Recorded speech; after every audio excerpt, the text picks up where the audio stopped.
Hey, what's up y'all? I'm Nick LeBrun. I'm gonna do a walkthrough of my 2024 FXR 21. Hey, what's up y'all? Nick LeBrun here, and today I'm gonna give you a tour of my rig for this 2024 season.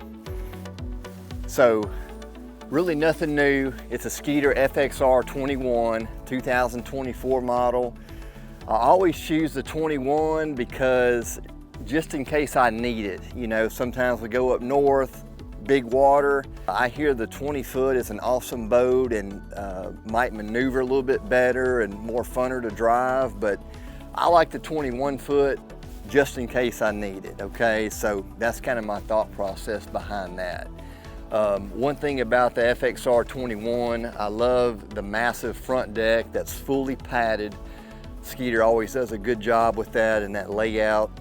Now, moving up front, you'll see a 47-inch Lowrance Ghost trolling motor.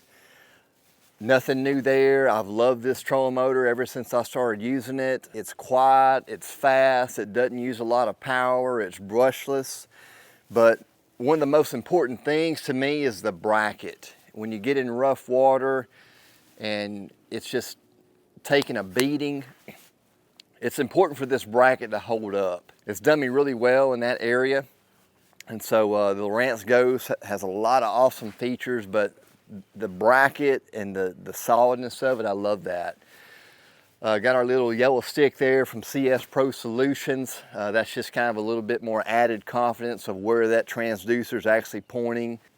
Active Target 2, I've got it mounted on the motor itself just to get a little bit more depth in rough water. It doesn't work if it's out of the water half the time, so in some tournaments it's a big advantage having that transducer as low as you can get it. Now on the graph business up front, we got Lowrance 12-inch Pros. I've got these mounted on Bass Boat Technologies heavy-duty gimbals, and this is their dual stack mount up front from Bass Boat Technologies as well. It's real important that your stuff is secure, especially in that rough water, and Bass Boat Technologies always does a great job with the great products. So let me just show you with the Active Target 2 module box what I did with it.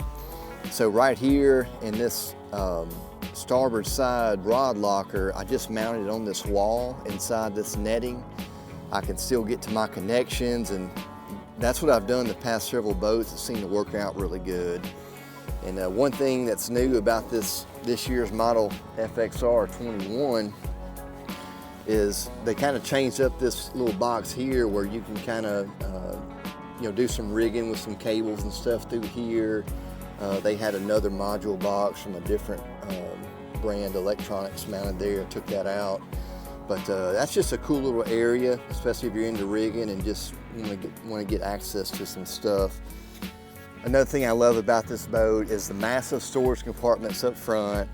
The rod lockers, they don't have slotted holes or really a small insert. They got a big open space. Allows me to get a ton of bait casters on this side. I put my spinning rods on the other side.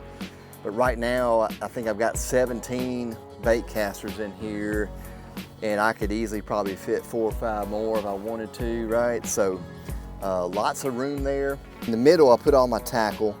It's got slotted trays. Those little tray baskets will come out if I wanted them to. And I put all my tackle in Ziploc bags, a lot of plastics and stuff. Got your little net holder up there. You can kind of make this to your own, however you want to do it, but this is kind of my layout, but ton of space, ton of room. They've even got places where you can put rods in here too on the sides. Another thing, you can't really see it in the daytime, but there's a really cool LED lighting package that was an option with this boat, and early in the morning before takeoff, I can turn these lights on and it just really lights up and lets me see what's going on. All right, so here at the cockpit area, I've got 2 Lowrance HDS 12 Pro Lives, just like up front. I've got that rigged on Bass Boat Technologies heavy-duty gimbal brackets with their dual mount. It's the mega mount that they have, and it's just rock solid. Again, that's important when you get in that rough water, okay? The FXR model boats, they have a touchpad, they have a digital smart gauge that tells me a lot of different info with what's going on with the Yamaha back there. Right here, I just chose to mount my little control fobs for my power poles down here on this panel. And I also installed a toggle switch for my active target 2. There's certain scenarios where I don't want forward facing on, but I may want my map on and my sonar on, you know, maybe sight fishing, stuff like that. So sometimes I want to be able to turn that active target 2 off, and I do that with this little toggle switch that I installed. This is our cooler right here in the middle.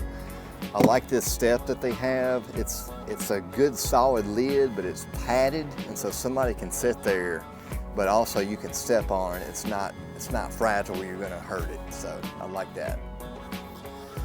So on the Livewells, it's one big giant live well with a divider.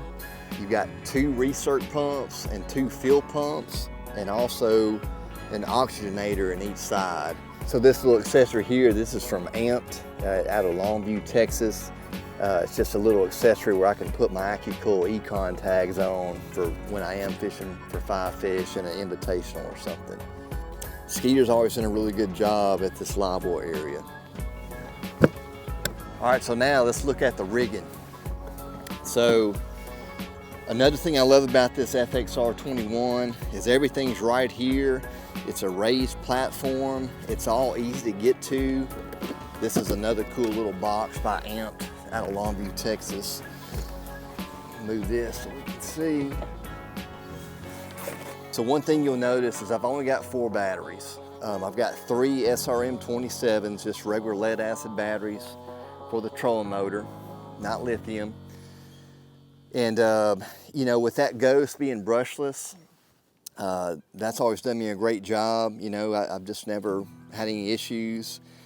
I believe that when I rig my boat with a power pole charge, which is a charge on the run system from power pole, and you combined the huge alternator that the Yamaha show puts out, that alternator, it's the gross amps is up to 70, okay? So with all that coming in together, I don't need all these extra batteries and I don't have all these power issues. I love that, you know, I like things to be simple. You know, I got one charger, power pole charge, plug it in, charges everything, and it's charging on the run when I'm running down the lake. So just not having any power issues. So I got the power pole charge mounted right here in the middle. You can see all my pumps. Over here, I've got my 2 power pole pumps mounted. That's the canister filter for the fuel on the sidewall over there. And my power buses and my breakers are over here on this wall. That's where you run your jack plate to, both your power pole anchors, you know, any other little accessories that you have. And you've got a Perco switch for the main cranking battery and a Perco switch for the trolling system.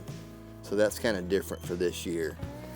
And right here, got the old tried and true AccuCool weigh bag, just in case if I'm in an invitational and have an issue and got to ride in with somebody else. Always have a weigh bag in your boat no matter what.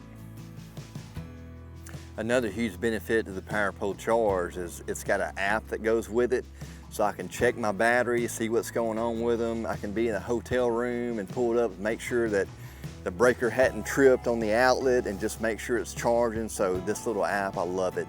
You can also control your charge priority, where if I want more amps going into the cranking battery when I'm charging on the run, or if I want more amps going to the trolling system. So that's a cool little feature. So on the back end, not much change. Still Yamaha 250 show. I love this engine, the reliability of it, the confidence I have in it. It's got great low end torque, good hole shot. This new boat, I had a boat official, a full tank of gas and all my tackle, and on day 1 at Toledo, I ran 69.5. That's good for a 2,300 pound boat. So real happy with that. Again, got that big alternator that's putting out a gross amps of 70. So again, with that and my power pole charge, I'm not having power issues, I'm running one battery. Got 8-foot power pole blades, not much change there. I don't know how we ever fish without them, to be honest with you. So, got a 12-inch Atlas jack plate, and up under the jack plate, I've got my active imaging 3-in-1 transducer from Lowrance. That's what I use for down scan and my side imaging. My transom saver is motor mate. That just really locks in this engine on those long trips. The greatest thing I love about Skeeter trailers is how high they sit off the ground. Every once in a while you'll come across a weird entrance to a Chick-fil-A or a truck stop, and it's a real steep dip. That'll keep you from dragging. They kind of moved away from those low profile tires and rims and went back to traditional. I really like that because that gives me a little bit more height on everything too. Skeeter's building these trailers in Kilgore. It's a Skeeter built trailer, same quality as the boat. So that's it. That's the boat for this year, 2024 Bass Pro Tour season. Not much has changed at the core, but a few new little features on the Skeeter FXR 21. I love this rig. Check it out.